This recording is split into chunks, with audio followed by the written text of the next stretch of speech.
Bonjour à tous et bienvenue sur votre chaîne d'actualité en continu S Magazine TV. Abonnez-vous pour recevoir les actualités en continu partout dans le monde. Le sud du Pakistan, particulièrement touché par les inondations, se préparait dimanche à un nouveau déluge provoqué par les crues des rivières, le bilan humain s'élevant à plus de 1000 morts dans l'ensemble du pays.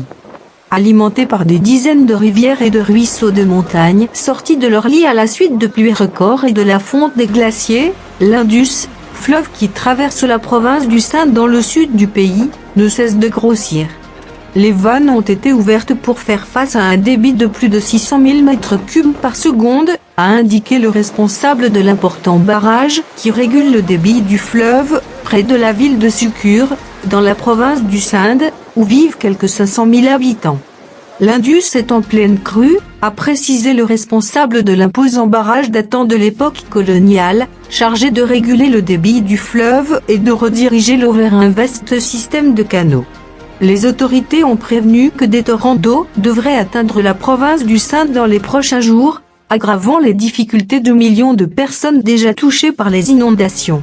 Les responsables pakistanais attribuent ces intempéries dévastatrices au changement climatique, affirmant que le Pakistan subit les conséquences de pratiques environnementales irresponsables ailleurs dans le monde. Selon le dernier bilan de l'Autorité nationale de gestion des catastrophes publié dimanche, 1033 personnes ont été tuées par les pluies torrentielles, dont 119 ces dernières 24 heures. Plus de 33 millions de personnes, un Pakistanais sur 7, ont été touchés par ces intempéries et près d'1 million de maisons ont été détruites ou gravement endommagées, selon le gouvernement. Dans la province du Sindh, des dizaines de milliers d'habitants des zones rurales ont trouvé refuge sur les routes surélevées et les lignes de chemin de fer. Près de Sukkur, des tentes ont été dressées sur 2 km pour accueillir les sinistrés qui continuaient d'arriver en bateau, chargés de lits en bois et de vaisselle, seuls biens qu'ils ont pu sauver.